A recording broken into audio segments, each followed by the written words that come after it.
So this software is managing each and everything now. So software exports have become an important part of India's export. India's success in software has been built on the foundation of public investment in human capital, outward orientation in policies, and a highly competitive private sector industry. So it is not only because of the public sector opened for the foreign investment and the private sector to invest in it.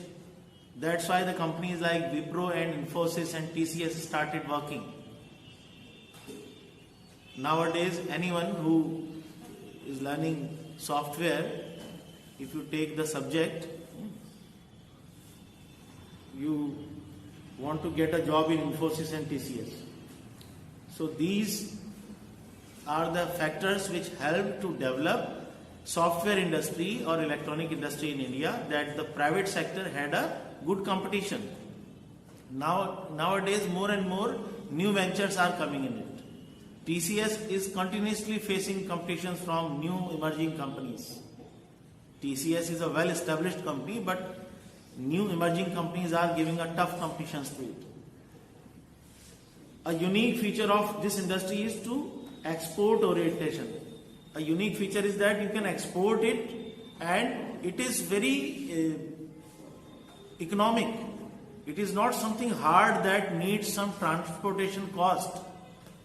If you have to export some software, suppose you have developed an application and you have to sell it to some company in Germany has purchased your application, so you need nothing.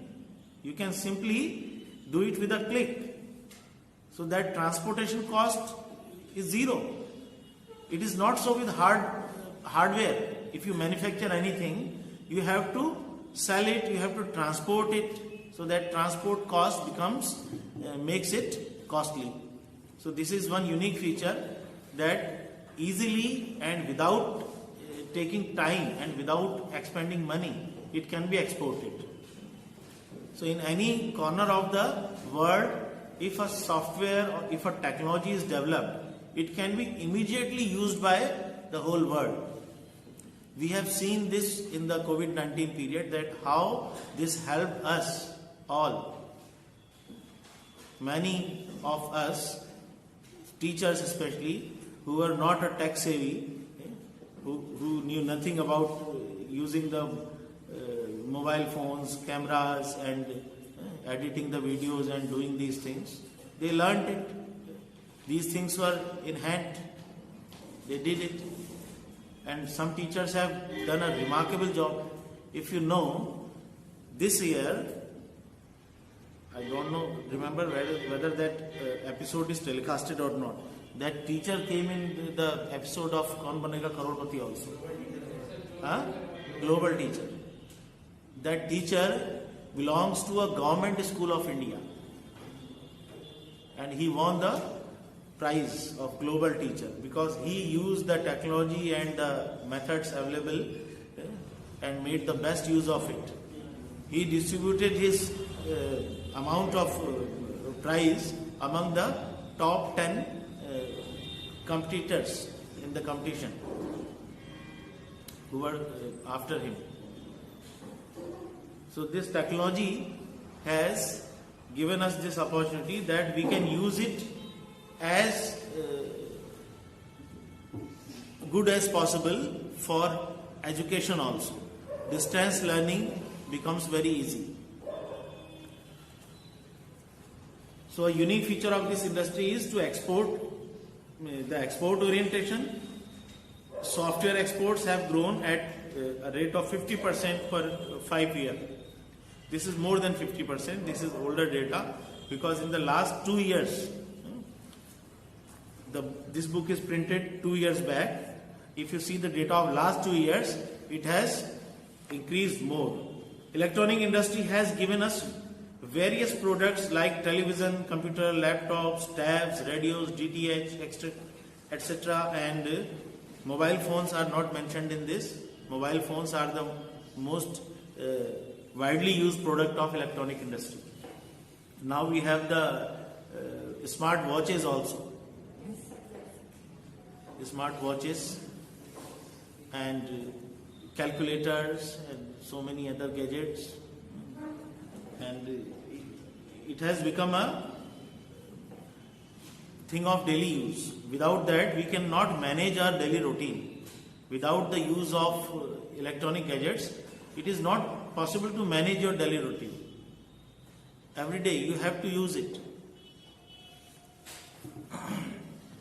Now we have smart TVs also. Now in the coming time, you don't need a wire or you don't need anything that the TV is airing some program at a fixed time. It will be there all the time. Whenever you have time, you can watch that program. Just like the websites. You visit the website and the program is there and you can watch it. With the help of these products, information is readily available and can be shared through the use of internet. Internet is now, it has become a necessity, and now it is getting faster and faster. Have you heard about optic fiber? Huh?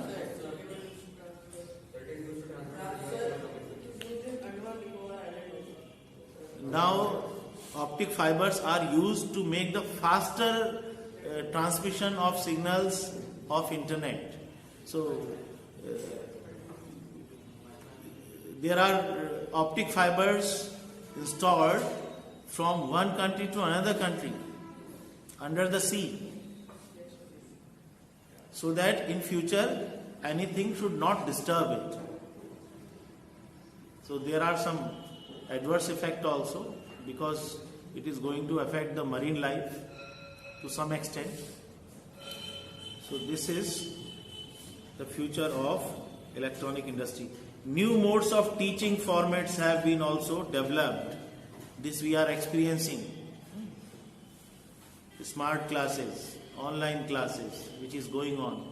But as far as education or teaching learning is concerned, this is not going to be a permanent solution. The physical presence of the student and teacher is must. Okay, this can be a substitute only. This can be a substitute to manage the syllabus. If I have taken one class, some portion is left, in the evening I can upload the video, you can listen to it, you can repeat it a number of times. That is a different thing. But the physical presence of the teacher and student at the same time and place, that is needed. Otherwise, this technology is going to replace teachers also. Technology has replaced many people from their jobs. Instead of a person, some technology is used. So the work of 10 people can be done by one person using some technology. But for teaching, it is not a permanent solution. That's why a teacher-taught ratio is needed. Electronic industry has also contributed a lot in space technology. As you know, India is among the 5 top countries who have good control in the space technology.